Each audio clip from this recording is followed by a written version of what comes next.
Okay. See if I can get this together, y'all. Salaki. Trying to do a quick lesson here. If I can get this camera set up. Boy, I tell you, I'm having a tough time with this doggone camera. Salakia, y'all. Alright, I want to give all praises to Yahweh by Hashem, Yahweh Shai by Hashem, Rakar Kadesh. Peace to the hopeful elect of Israel. Double honors to the apostles, the elders, and the brethren of Great Millstone all over the earth, okay? Teaching the truth. These are the brothers that I woke up to, okay? So to them I say Shalom, and to everyone else, peace be upon you. It's kind of early this morning. Spirit was on me to do this little lesson. Lord willing, it'll be edifying and it'll be short. Just want to run through a couple of scriptures this morning. Tired. Didn't sleep well. Got to get myself ready for the next week. I'll be glad when all this is over, man, when we don't have to show up on these people's jobs no more. Lord. Okay, so I think I'm gonna go into a subject matter that has been covered by all the brothers at some point in time, and I'm working with a couple of people. They had a lot of questions, and family members and some friends, and just trying to help them get rooted. Like most, we're coming out of, the Christian church and the Christian doctrine, man. So you gotta deprogram yourself, from all of the nonsense that you've heard all your life. I was explaining to another brother that, I guess it was about 2004 or 5 is really when I started getting deep into history, learning history, man, and digging into the realm of politics. At the time, I was in Esau's school, finishing up undergraduate work, and then went on to their graduate school, and that's where I began to really hone my skills as far as research is concerned. So a lot of the things that you hear about now that the brothers are bringing into focus, along with the scriptures, they have the secular history now. Where for me, my search on the truth was, I started from where I was today. This is just how the Spirit worked with me. I started from where I was at that time and worked backwards. Some people, they come into the truth and then they can plug all the other little pieces back, in, going back in time. Where for me, it was the opposite. So I learned secular history first. I learned how to research first, and already having an idea of the scriptures. And I say idea because, the Lord has always had his hand on me, I do believe, even to get to this point, but in my mind, I always felt that there was something missing. And I went on a search for that, starting at about 2004 or 5, somewhere in there like that.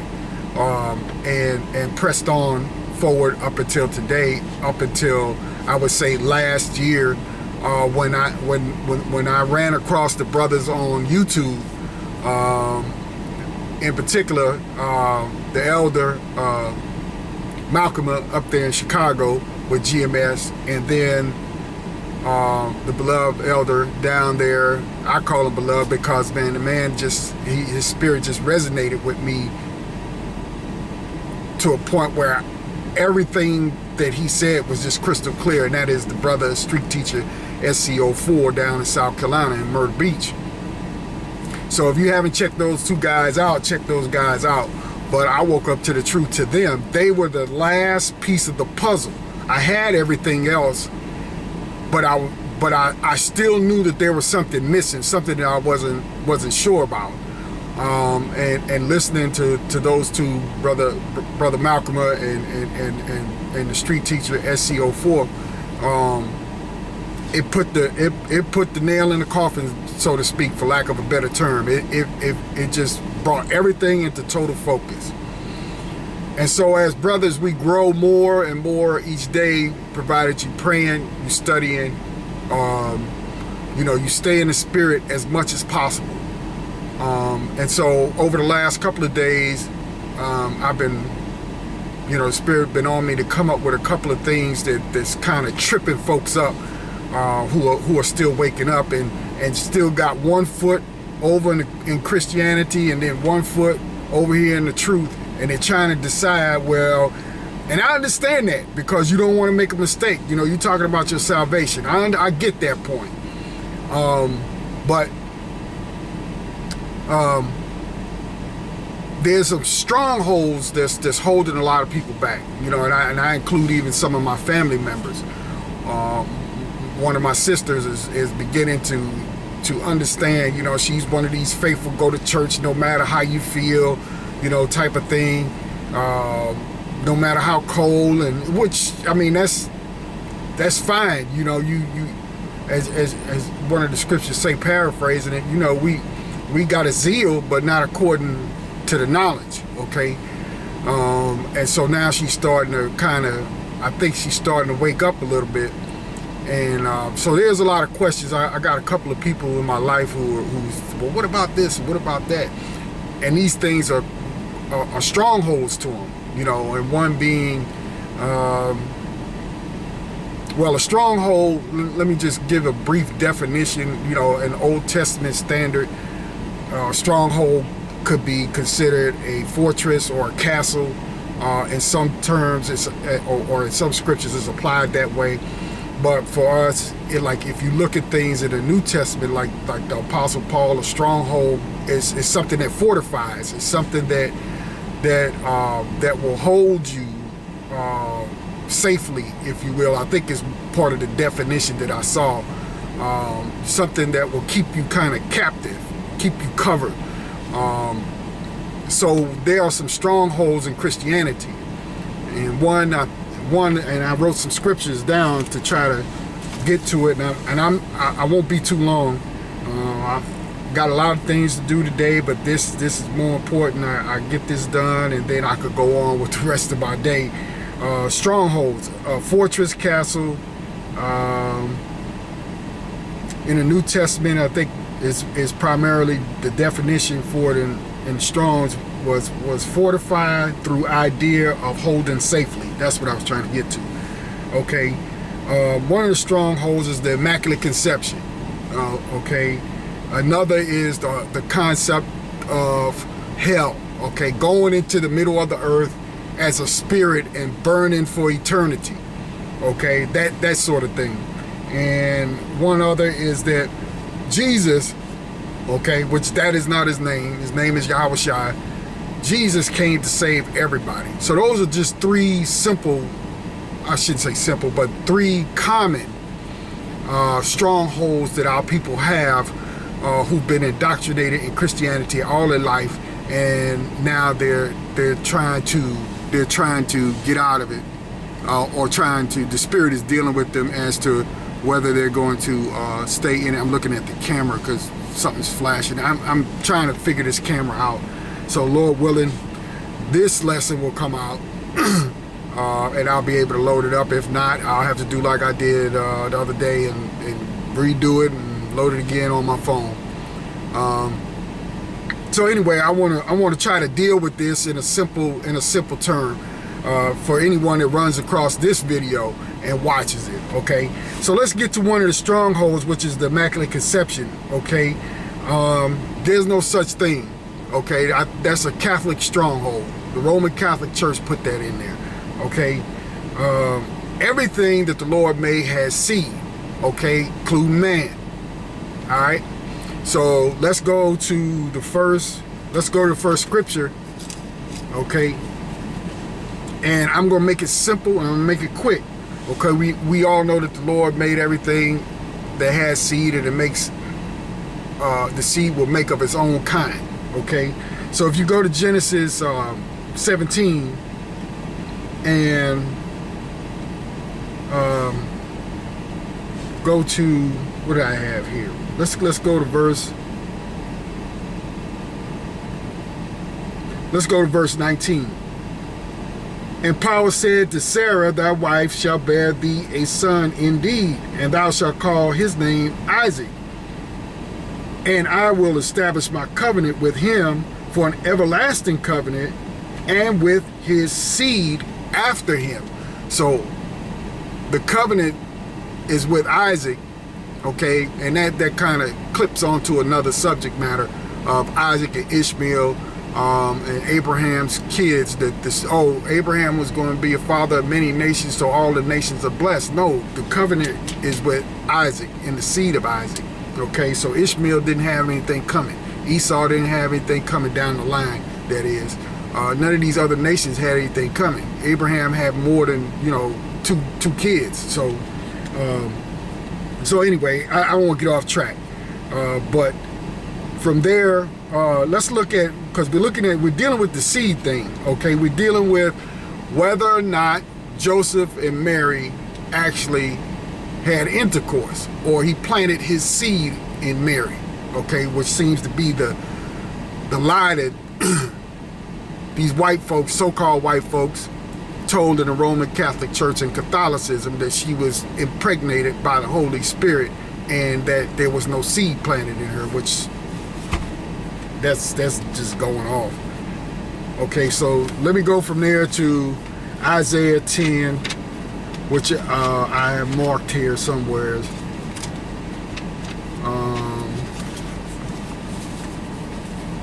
Just kind of bear with me, brothers,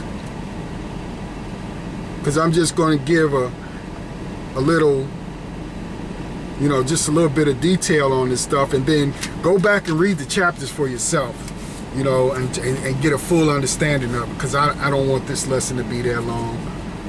Just something to, continue on. If anything, it'll edify someone, I hope and pray. Okay, let's go to, Isaiah 11. And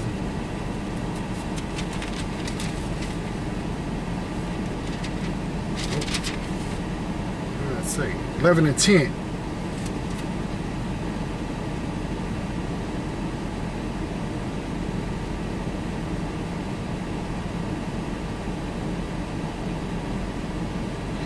Well, I'm going to start at 9, okay? This is Isaiah 11, verse 9. They shall not hurt nor destroy in all my holy mountain, for the earth shall be full of the knowledge of the Lord, or Yahweh, as the waters cover the sea. Verse 10, and in that day there shall be a root of Jesse, which shall stand for an ensign of the people. To it shall the Gentiles seek, and his rest shall be glorious. Okay, talking about Yahweh Shai. Okay, remember that. Okay,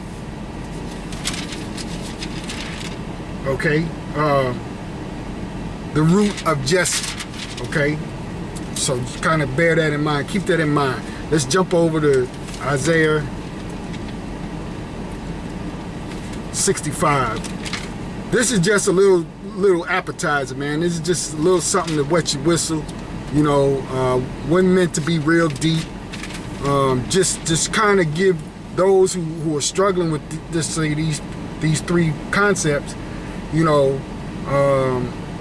that are strongholds to them. Immaculate Conception, the theory or the subject of a place called hell, and whether Yahweh Shah came to save everybody. Okay, so right now we're still dealing with this Immaculate Conception and the seed. Okay. And what is seed? A man has seed. Okay. All right. Let's go to 65 and what did I say? Verse 9. Let's see.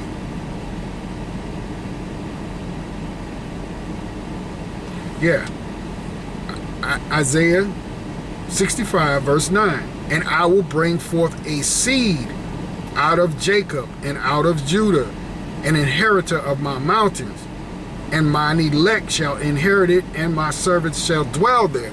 Okay, he's going to bring that seed, the root of Jesse, that seed out of Jacob and out of Judah. Where did the Lord come out of? He came out of the tribe of Judah. Okay, from there we'll look at Romans. I got Romans 15 here. Let's buzz over to Romans 15. Let's see.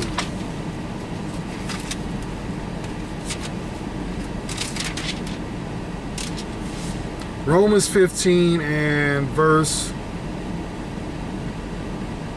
well, actually the whole chapter, but let me try to jump in start point.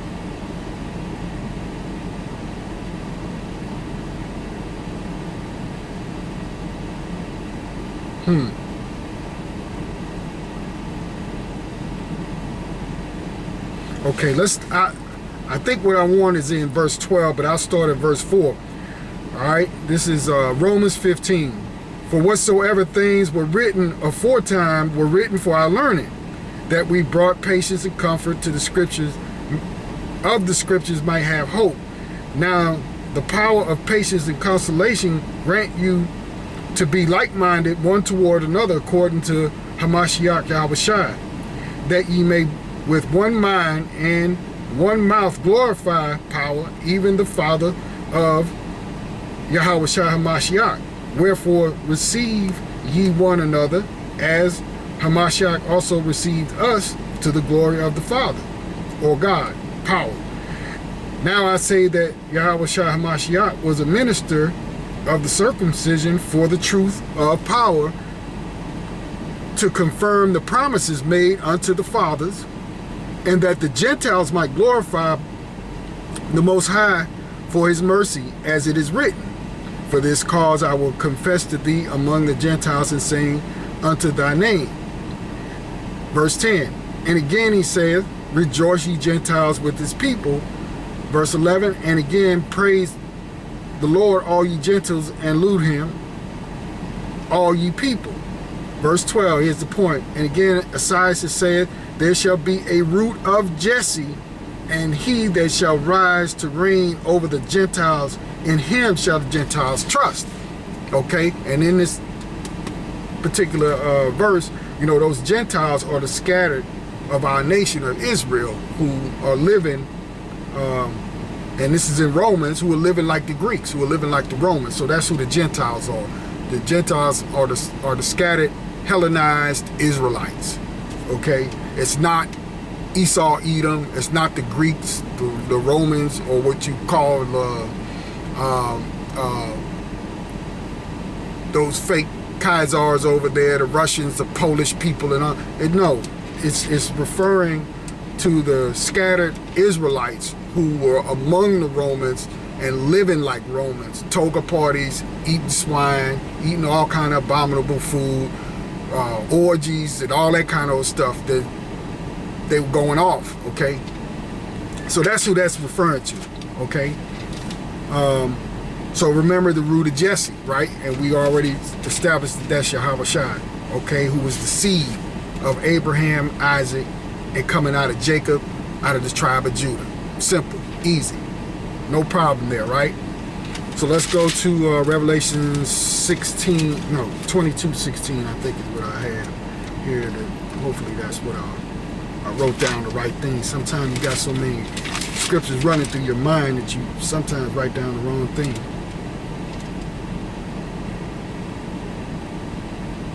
Okay, yeah.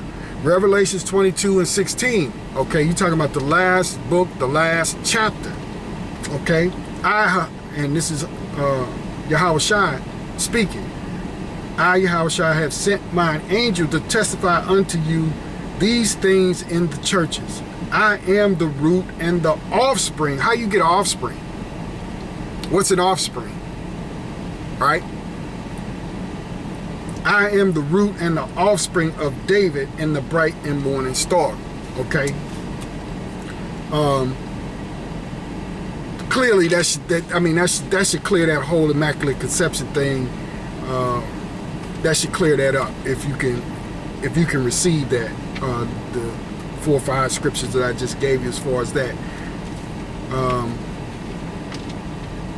He is the seed, the root, okay, the offspring. I mean, how many other verbs or adjectives, whichever the one they are, how many of them do you need to prove that, you know, that they had sex?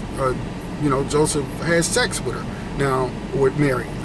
Now, what she was pregnant with, if anything, and this is, you know, just off the top of my head, you know, is that the Spirit was dealing with her, was in her to conceive, okay, Yahweh Shai, okay? That's what she was pregnant with, like a lot of us are pregnant with the Spirit, okay? But you got to have the seed, the word, to bring forth the fruit or the offspring, you know? Yeah, that's the Spirit, thank you. You know, you got to have the seed, the word in you. We're all dealing with, I shouldn't say all, but those who the Lord is dealing with, you know, we have the Spirit in us, and we just need to have this seed, you know, and bring forth the fruit. You know, get out here, make your videos, get on the highways and byways. Sometimes the Lord put people in your path, you know, and you can talk to them, you know, about it. They might be interested in some things, or you know, they're looking for the truth as well. So, you know, the Lord can do a number of things. You know, there's not just one way to do it, okay, to be able to get the word and plant the seed, okay? All right, so let me move on. I don't want to ramble on. Let's go to this hell thing, okay? Let's deal with this hell thing, because when Christians are, those brothers and sisters, I think what they struggling with is I don't want to make the wrong move and end up in hell. You know, that's kind of where that is, you know. If I had to tell the truth about it, you know, many of them are just afraid. You know, they don't. Let me go to Ecclesiastes real quick, and go to Ecclesiastes 12. Okay, and verse 7. Okay, this is dealing with, you know, what happens when you leave this earth, when you stop breathing, okay? Then shall the dust return to the earth as it was, and the spirit shall return unto the Most High who gave it. Plain and simple, okay? Where's hell in this? There's no hell in this. It says that your spirit returns back to the spirit realm, okay? So there's no place where the Lord is going to throw you down in there and burn you forever. Now, you're a spirit. How you going to burn? Okay? But that's a hell doctrine that Catholicism came up with to manage the masses of the people and to get them to do whatever they want. Plus, they was working along with, you know, the Roman government, the Roman Empire, the you know, the Roman Catholic so-called church was. So, you know, that's what that was all about. Okay, let's go to, I had First Kings down here. And I think First Kings, what I wanted in that was the story of Saul and Samuel. Okay. Just bear with me. I'm gonna try to get this done.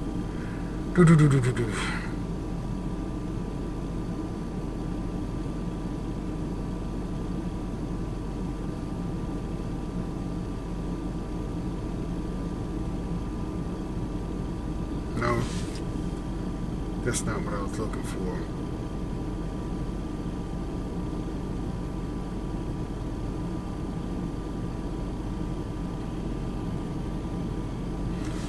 But this was dealing with the two kings of Israel, Jehoshaphat, and they were looking for a prophet to come and tell that other king, because they wanted to go up against these other folks, you know, to prophesy something good for them. So long short of it is, you know, the prophet came before him. You know, Jehoshaphat brought the prophet before him. You can go read chapter 22, 1 Kings 22. So let me go to verse 19. And he said, hear thou therefore the word of the Lord. I saw the Lord sitting, this is the prophet speaking. I saw the Lord sitting on his throne, and all the host of heaven standing by him on his right hand and on his left hand. Okay? And the Lord said, who shall persuade Ahab that he may go up and fall at Ramoth Gilead? Okay? Ramoth Gilead is what it says, if I'm pronouncing that right. And one said on this manner, and another said on that manner. And there came forth a spirit and stood before the Lord and said, I will persuade him. And the Lord said unto him, wherewith? And he said, I will go forth, and I will be a lying spirit in his mouth, in the mouth, Slakia. Let me start all over. And the Lord said unto him, wherewith? And he said, I will go forth, and I will be a lying spirit in the mouth of all his prophets. And he said, thou shalt persuade him and prevail also. Go forth and do so. So the Lord had go ahead and commanded the spirit to go ahead and be that lying tongue, right? But here, what I'm trying to get at is all the spirits are there in the spirit realm on the Most High's right hand and on his left hand. Okay? So where is hell in that? If all the spirits are there, where is hell? You see? What else did I have? I had, here it is. This is what I'm going to go to, which was 1 Samuel. Okay, 1 Samuel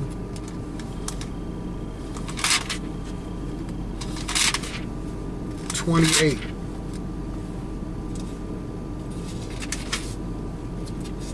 First Samuel 28 and